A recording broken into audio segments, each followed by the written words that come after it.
इसका निराकरण करना पड़ेगा। और मुझे खुशी है कि आज आप सबके सहयोग के साथ, आप सबकी शुभकामनाओं के साथ लगभग 2 करोड़ रुपए खर्च कर इस पूरे तालाब की सफाई और भराई कर यहाँ पर एक बच्चों के लिए, बुजुर्गों के लिए, परिवार वालों के लिए एक पार्क का हम निर्माण करवा रहे हैं, ताकि इस पूरे क्षेत्र में जहाँ बसावट बहुत घनी है, यहाँ पर खुला जो एक माहौल होना चाहिए बच्चों को खेलने के लिए, सैर सपाटा करने के लिए, तो पुरानी मांग थी। और मुझे खुशी है कि आज हमारे जो कांग्रेस के राज्यसभा के सांसद हैं नीरज जी और मुकुल जी, उनके सांसद कोष को मैंने आग्रह किया कि मुझे क्षेत्र के विकास की यहाँ पर ज़रूरत है, और दोनों लोगों ने मिलकर लगभग 2 करोड़ रुपए सैंक्शन किए हैं। उसकी शुरुआत आज हमने करी है। मशीन लगेंगी। लोग दिल्ली जयपुर में, क्या वो उनको चिंता किसी बात की? प्रधानमंत्री विदेश घूमने से उनको फुर्सत नहीं है, और भाजपा का राष्ट्रीय अध्यक्ष कौन बनेगा, इस बात को लेकर इतना लंबे समय से चर्चा चल रही है। अभी तक वो तय नहीं कर पा रहे हैं। आंतरिक द्वंद्व इतना फैल चुका है, शायद उसी का परिणाम है कि उपराष्ट्रपति जी का इस्तीफा लिया गया है। मुझे जानकारी नहीं है, लेकिन जो अखबार में खबर पढ़ता हूँ मैं उस आधार से कह रहा हूँ कि नड्डा जी का रिप्लेसमेंट कौन करेगा, इस पर अभी आम सहमति नहीं बन पा रही है। और विश्व की सबसे बड़ी पॉलिटिकल पार्टी अपने आप को बोलती है, वो निर्णय नहीं कर पा रही है कि कौन का अध्यक्ष उनका बनेगा। तो इस प्रकार की बातें होती हैं तो गवर्नेंस में फर्क पड़ता है। ऑपरेशन सिंदूर पे दबाव बनाया विपक्षी दलों ने, चर्चा के लिए राजी हुई, अब पीएम को भी अब जवाब देंगे उसके अंदर। हम लोगों ने बार बार कहा देश पर, और मुझे जब भी मौका मिला मैंने देश और विदेश में हर बार जाके इस बात को बोला कि भारत की सेना का पराक्रम, उसका कोई सानी नहीं है। भारत की वायुसेना और सेना ने जो कार्रवाई करी, आतंकी जो गढ़ थे, ट्रेनिंग करने वाले कैंप्स, उनको ध्वस्त किया, ये हमारे सेना के शौर्य का एक परिचय है। लेकिन सरकार को भी चर्चा से परहेज नहीं करना चाहिए, और अगर सदन के अंदर चर्चा नहीं होगी तो कहाँ चर्चा होगी। और हम सब सरकार के साथ खड़े थे जब मुश्किल समय था, जब कठिन समय था, जब आक्रमण हुआ पहलगाम में, निर्दोष लोग मारे गए, पूरा देश, पूरा सारे पॉलिटिकल पार्टीज एक साथ थे, और हम आज भी सरकार सेना के साथ हैं, अगर जहाँ तक पाकिस्तान चीन की बात है। लेकिन पूरा घटनाक्रम उस पर चर्चा हो, विस्तार से पता पड़े, जो अंतर्राष्ट्रीय सहयोग हमको शायद मिलना चाहिए था उतना नहीं मिला। और बार बार अमेरिका के राष्ट्रपति 25 बार बोल चुके हैं कि मैंने समझौता करवाया है, मैंने सीजफायर करवाई है, मैंने व्यापार का लालच या लोभ या डर दिखाकर ये समझौता करवाया है, 25 बार बोल चुके हैं। तो उसका खंडन क्यों नहीं करते प्रधानमंत्री जी या प्रदेश की सरकार, देश की सरकार?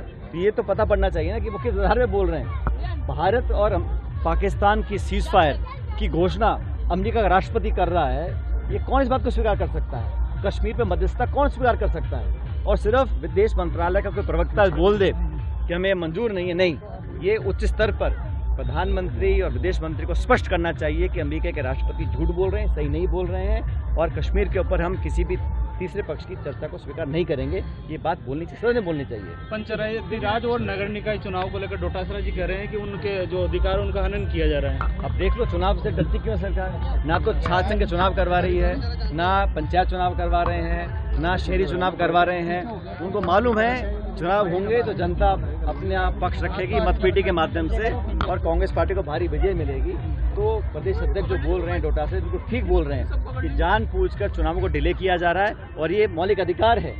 6 महीने में चुनाव कराने चाहिए, समय सीमा निकल गई, परिसीमन हो गया, फिर भी डर के कारण ये प्रदेश की सरकार चुनाव कराने से बच रही है।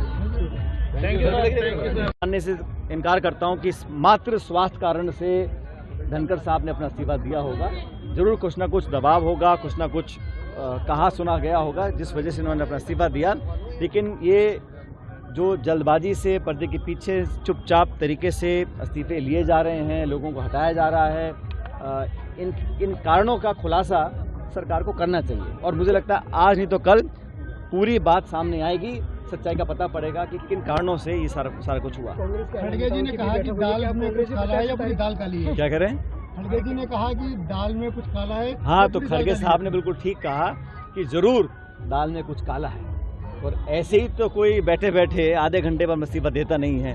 तो ऐसा क्या हुआ, क्या व्यवस्थाएं थीं, क्या परिस्थितियां थीं, क्या मजबूरियां थीं कि धनखड़ साहब जो बड़े लाव लश्कर के साथ उनको राज्यपाल से उपराष्ट्रपति बनाया था, अचानक, अच्छा उनका फेयरवेल भी नहीं हुआ, जो विदाई होती है औपचारिकता होती है, जो उपराष्ट्रपति होते हैं जब वो पद छोड़ते हैं तो एक उनका भाषण होता है राज्यसभा के अंदर, विदाई होती है, सब नेताओं से मुलाकात करते हैं। जिस तरह से जल्दबाजी से एक तरह से निकाला गया है या छुड़वाया गया है, ये कोई पहली बार हुआ है और मुझे लगता है कि ये एक अच्छी परंपरा नहीं है, जो भी कारण रहे हों। और मैं फिर कह रहा हूँ, आज नहीं तो कल कारण बाहर जरूर आएंगे। ये बातें छुपती नहीं है, दबती नहीं है, हकीकत सामने आएगी। डोटासरा जी बार-बार कहते हैं पर्ची सरकार जाने वाली, सरकार का जाना तय है। अब वो 28 में जाती है, उससे पहले जाती है, सवाल ये है। लेकिन जिस प्रकार पूरे प्रदेश में आज माहौल बना हुआ है, खासकर लॉ एंड ऑर्डर को लेकर, मैं समझता हूँ कि सरकार का नियंत्रण बिल्कुल रहा नहीं है और इतने सारे इसमें खिंचाव रह गए हैं मंत्रियों का, बड़े बड़े पदों पर बैठे लोगों की, को सुन नहीं रहा है। और सबसे बड़ी दिक्कत की बात यह है कि जो दावे किए जा रहे हैं, चाहे वो नौकरियों के हों, चाहे वो लॉ एंड ऑर्डर के हों, चाहे ग्रामीण क्षेत्र के विकास के हों, सारे दावे खोखले हैं। और राजस्थान के अंदर जिस प्रकार से अफसरशाही हावी हो चुकी है, आज किसान को ना तो खाद मिल रहा है, अच्छी बारिश हुई है तो जगह जगह सड़कें टूटी पड़ी हैं, बड़े बड़े शहरों में गड्ढे पड़े हैं, मरम्मत हो, निकासी हो, उस पर कोई ध्यान सरकार का है नहीं। सरकार सिर्फ अपना टाइम निकाल रही है और दिल्ली के चक्कर लग रहे हैं, लोग लॉबिंग कर रहे हैं, मंत्री अलग जा रहे हैं, मुख्यमंत्री अलग जा रहे हैं, प्रदेश अध्यक्ष अलग जा रहे हैं। तो बार बार ये जो एक समन्वय होना चाहिए सरकार का, वो दिखाई नहीं दे रहा है मुझे। नरेश मीणा की जनक्रांति को इसरदा बांध से पानी दिया जाए। क्या कह रहे हैं? ये टोंक का निर्माणाधीन जो इसरदा बांध है उसको पानी टोंक को भी दिया जाए। हमने हमेशा मांग रखी है कि न्यायोचित कार्रवाई हो, सब जिले के लोगों को पर्याप्त जो संसाधन है वो मिलने चाहिए। और पानी की डिमांड तुम्हारी पुरानी आज की है नहीं। अब सरकार ने MOU किया है मध्य प्रदेश के साथ, अभी तक पता नहीं कि कितना हिस्सा हमारा पानी हमको मिलेगा, कितना मध्य प्रदेश को जाएगा। ये खुलासा सरकार करने भी जानबूझ के। तो मैंने कहा ना, सरकार घोषणा करती है, आधी घोषणा करती है, उस पर अमल नहीं कर पाती है। फिर जो सरकारी जो डॉक्यूमेंट्स हैं वो विधानसभा में वो उपलब्ध नहीं होते हैं, तो चर्चा भी नहीं हो पाती है। अब MOU आज तक किसी को पता ही नहीं है कि उसमें एक्चुअल डिटेल्स क्या हैं। जो MOU हुआ है 3 राज्यों का और मध्य प्रदेश का हमारा जो है, प्रधानमंत्री खुद आए थे, मटके बाई डाल के चले गए, लेकिन बताया नहीं कि राजस्थान को कितना मिलेगा। इसलिए राजस्थान के हितों का जो रक्षा करनी चाहिए वो सरकार कर नहीं पा रही है। और जो बार बार प्रदेश सरकार और मुख्यमंत्री बोल रहे हैं रिकॉर्ड तो डेवलपमेंट किया है, तो आंकड़े बताइए ना, किस में डेवलपमेंट किया है आपने, कितना पैसा रिलीज किया है। ग्रामीण क्षेत्रों में, गाँव में विकास ठप पड़ा है, ठेकेदार हड़ताल कर रहे हैं। जो नरेगा के काम, नरेगा जो योजना थी लगभग बंद सी कर दी इन्होंने। हिम्मत नहीं है कि उसको फॉर्मली बंद करें, औपचारिक रूप से बंद करें, लेकिन नाना करते करते वहाँ लेबर बहुत कम हो गई है, लोग काम नहीं कर पा रहे हैं। और नौजवान जो है वो लगातार आक्रोशित है, पढ़े लिखे जो बेरोजगार घूम रहे हैं, समझ नहीं पा रहे हैं कि किसको जाके दस्तक दें। सुनने वालों को बचा नहीं, ना दिल्ली ना जयपुर। नरेश मीणा की जनक्रांति यात्रा दिखा रहे हैं, जनक्रांति यात्रा को हर व्यक्ति को ये छूट है अपनी बात रखने की। चाहता हूँ जो भी कोई काम करे जनता के हित में करे, संयम से करे। और ये तो बड़ा प्रदेश है, हर व्यक्ति अपनी बात रख सकता है, लेकिन लोकतंत्र में बेहतर ये रहता है कि हम सब मिलकर अमन चैन की बात करें, लोगों के विकास की बात करें। और जो लोग नौजवानों के हित की बात करते हैं, पूरा अधिकार उनको है और करनी भी चाहिए।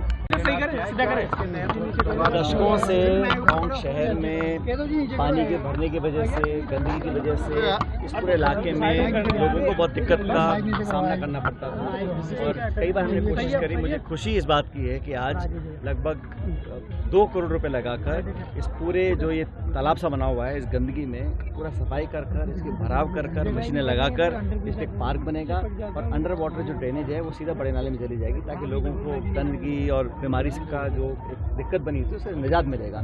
अधिकारी बोल रहे हैं कि लगभग 10 से 12 महीने लगेंगे, लेकिन मैंने कहा कि जल्दी काम को खत्म करें ताकि अगली बारिश से पहले यहाँ पर सफाई कर भराव कर एक अच्छा पार्क बन जाए, ताकि यहाँ पर एक, क्योंकि जो कंजेस्टेड इलाका है, यहाँ पर बच्चों के खेलने के लिए, लोगों के वॉक करने के लिए खुला एक अच्छा पार्क बनेगा तो लोगों को सहूलियत मिलेगी। शहर में कई जगहों पर अतिक्रमण भी है।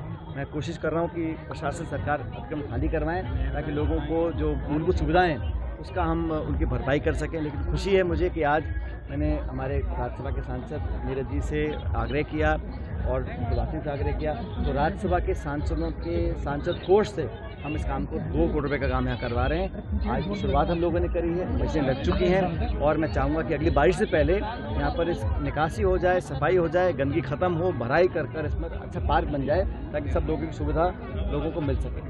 कि सर कार्य इस मॉनसून से पहले हो जाना चाहिए था, लेकिन देरी के पीछे क्या वजह है? अब हमने तो पैसा दे दिया था, अब हम लोग तो साधन दे सकते हैं, संसाधन और बजट दे सकते हैं, लेकिन प्रशासनिक कार्रवाई, टेंडर देना, ऑब्जेक्शन आते हैं, अनेक तरह की दिक्कतें आती हैं। लेकिन मुझे खुशी है कि बिना किसी का इंतजार करे हम लोगों ने मिलकर प्रयास किया और राज्यसभा सांसदों के कोष के माध्यम से आज हम टोंक शहर में इस काम को शुरुआत करेंगे। सर गहलोत घाट पर हाई लेवल ब्रिज का निर्माण हो रहा था, इस मॉनसून सीजन से पहले उसकी शुरुआत होनी थी, लेकिन अब तक नहीं हो पाई। इस प्रोजेक्ट को जब हमारी सरकार थी हमने बड़ी मुश्किल से सैंक्शन करवाया था और लगभग 150 करोड़ का ये पुल है और 100 से अधिक गाँव का इलाकों का से जुड़ा सीधा बन जाएगा।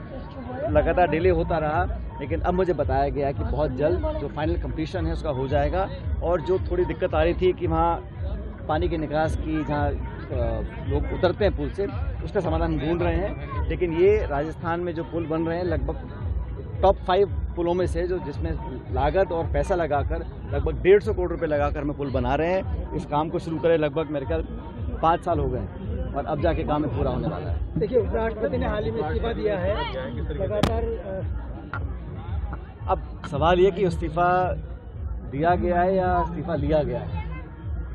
कथित रूप से चिट्ठी में लिखा है कि उनके स्वास्थ्य को देखते हुए वो अपना पद छोड़ रहे हैं, लेकिन उनकी दिनचर्या से, उनके काम करने के तरीके से लगता नहीं था कि उनके स्वास्थ्य में बहुत ज़्यादा दिक्कत थी।